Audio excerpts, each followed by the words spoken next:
Hello, everybody. My name is Duvernay Sierra Sierra, and this is my video for the course English Didactics.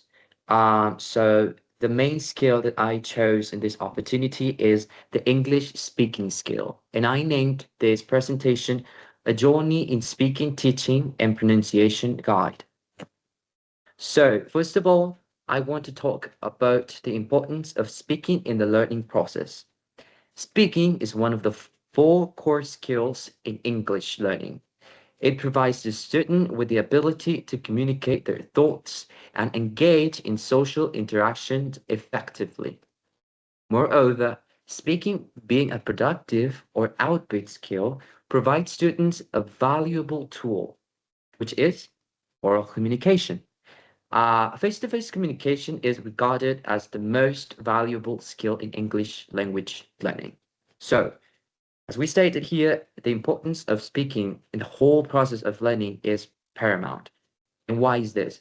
Because in today's modern world, uh, oral communication or communication that allows the person to communicate their thoughts effectively and faster is what it is considered as more of having more importance, right? Because in today's society we live, let's face it, we live in a world that is supposed to be fast. So interactions must be prioritized in a fast way. And what is the fast way of communicating?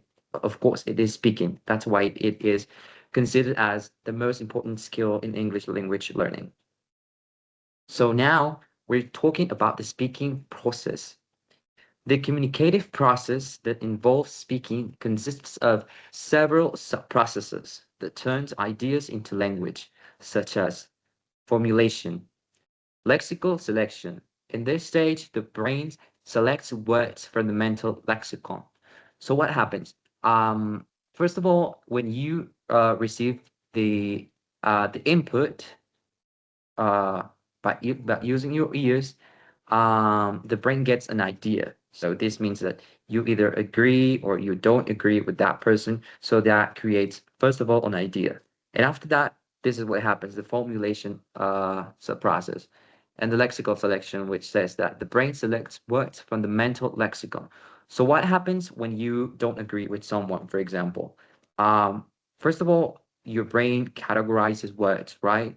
So it chooses words like so don't agree, I don't agree, or you're right, or you're wrong, for example. Okay.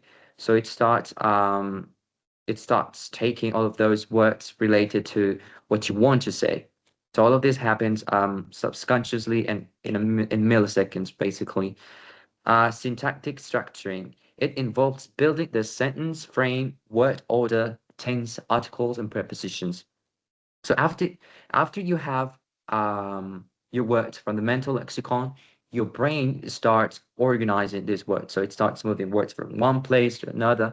For example, something that happens automatically once you've reached a certain level of English fluency is that your brain, comparing it to the Spanish language, your brain starts putting the adjective before the noun, you know.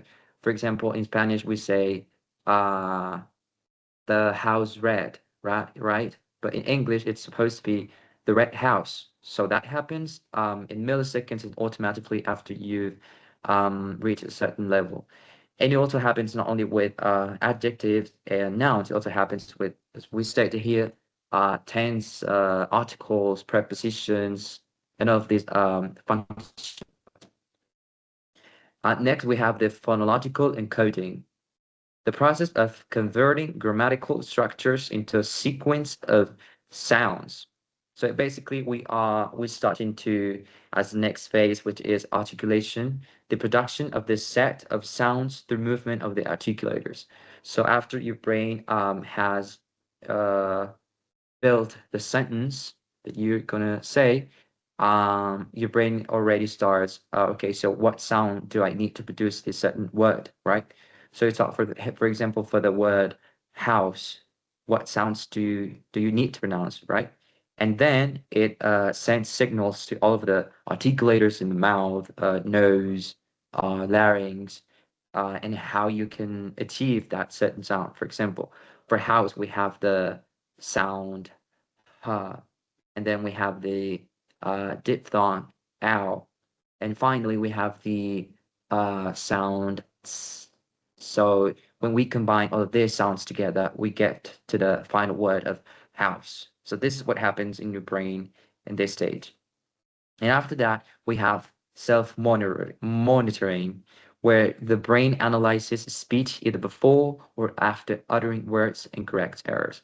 So this also happens sometimes automatically once you've reached a certain level, or where teachers help you to recognize all these errors and mistakes that you have.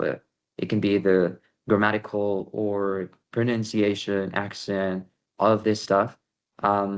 So this is a really important part of the speaking process when you are in the learning stage, because you can be more aware of what you're saying wrong, what you're saying right, and how you can start implementing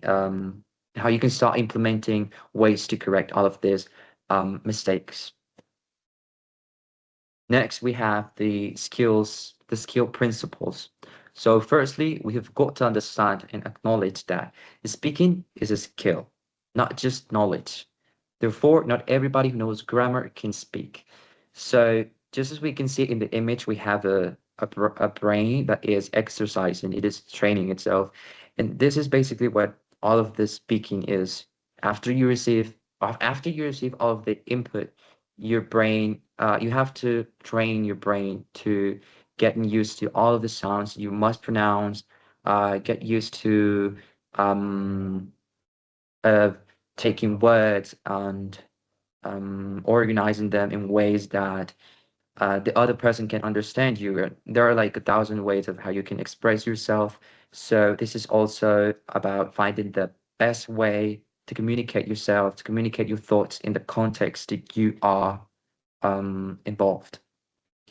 Next, we have developing a skill goes under different stages, from control to automatic. So that was what I was talking about before. This involves constant repetition and practice of the speaking skill. So, for example, students who are in the A1 or A2 stage, according to the uh, Cambridge reference framework, a person who is in A2 can say basic things, but they are constantly thinking about it, or translating from the first language to the second language, which in this case is English. So this is a very like controlled process that means translating basically word for word into the other language. So what happens is that when you get to the B1 level, or yeah, like the B1 level, your brain starts, because of all of the practice you've done before. It's not because the student, it happens like it's a miracle. It does not work like that. It happens after constant repetition, constant practice, putting your brain to work, because that's the only way students can really start communicating with others effectively. Next, we have maintaining a balanced focus of accuracy and fluency is paramount, since too much focus on accuracy leads to students freezing in speaking, and on the other hand, too much focus on fluency results in fossilized errors. So in this part of the skill principles, we have to take into account that, yeah, being accurate while speaking and having perfect grammar is like is considered to have, the student who has a high level of grammar is considered to have a high level of the English language proficiency, right? But it does not always is like that, because sometimes the student who knows a lot of grammar and um, knows how to make a lot of sentences does not communicate effectively, especially regarding to the speaking skill. And why is that? Because the brain is already used to all of those sentence structures, grammar rules, that it hasn't been allowed or it hasn't been given the opportunity to start using all of that content in a speaking manner. So that is why sometimes having a too much focus on accuracy leads students to literally like freeze at the moment of speaking because they're totally not used to it. It's new skill that they must develop. Okay. And sometimes when the teacher focus on um, on fluency and not in grammar, for example, sometimes when the student makes certain patterns that are wrong, the student starts to get used to those errors. The brain starts to get used to those errors, and it is why it's called fossilized errors, because after a period of time, it fossilizes into the brain, and it is really hard to get rid of those bad habits and start doing things or start speaking in a correct way. Next, we have real life communication language should be prioritized over highly impeccable grammar. And after that, we have that speaking deals with other skills such as lexical retrieving, grammar encoding, pronunciation, and pragmatics. And this actually explains why speaking is considered as one of the toughest and hardest skill to achieve in the English language, because it doesn't only involve speaking, pronunciation. It involves a lot of other aspects um, that start at the input level and start at your critical thinking level, and then at your productive production level. Sorry. Next, we have the learning sequence.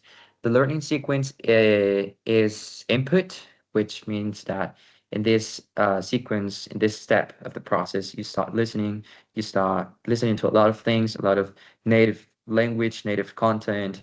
And after that, you go to the number two, which is noticing. You start to notice certain grammar aspects of the language, certain pronunciation patterns that don't exist in your native language. Then, thanks to your teacher, you get to the control practice where the teacher assigns certain activities that help you to start producing, start with your output. And then you have the guided production where your teacher where the teacher is given the opportunity to start developing more um, advanced tasks for you. And after that, we get to the free production, which is the stage where the student already has the tools to start producing the language by themselves and are more comfortable, and they because of this, they can get to a higher level of speaking. So some classrooms activities that we have is role play, where students take roles and interact using the language in different contexts, such as casual meetings, interviews, ordering food, asking for help, etc. Next, we have group discussions, where the teacher sets a topic and asks open questions that allow students to discuss and express their ideas, such as music, TV shows, news, education, etc. Number three is debates, where students are separated and given two opposite viewpoints which they must defend. For example, should abortion be legal? Should abortion not be legal? Why do you think that? What arguments do you have to support the idea? Number four is storytelling, where students are given a sequence of images which they must describe and tell the other students what's going on. Um, Next, we have interviews, which is an excellent way of improving your pronunciation, because you already have a script that is given by your teacher. In this activity, students interview each other using a prepared set of questions. And number six is problem-solving tasks. This activity focuses on teamwork, working on solving a problem, such as what would you do if you were stranded on an island, or what objects would you use to fight against a zombie apocalypse, and why?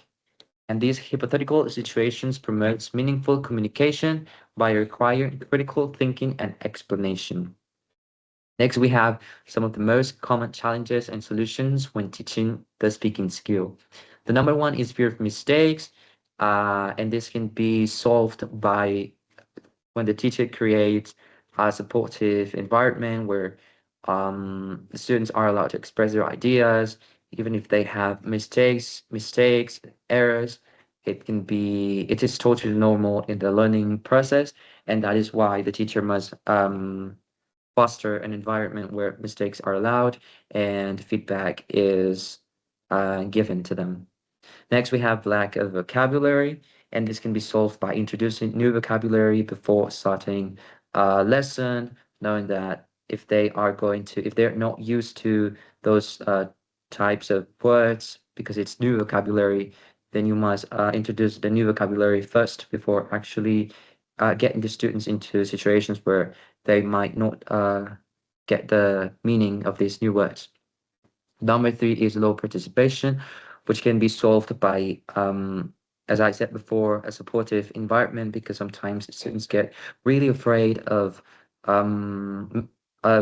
making mistakes. And it also because the teacher must prepare interactive activities that actually get the students motivated and interested in what they're learning. And number four is native language. And the common solution is encourage the use of English in the whole class. So sometimes when students are used to having classes in only Spanish, they usually don't use the language, right? So the teacher must make sure that the students use English in the class, because otherwise they might get a high level of writing proficiency, listening proficiency, but they won't if they don't use the language at least a bit in the class. Then they won't get to at least a medium level, an intermediate level in the speaking skill. What we have next is the levels of proficiency according to the CEFR, which is the Common European Framework of Reference.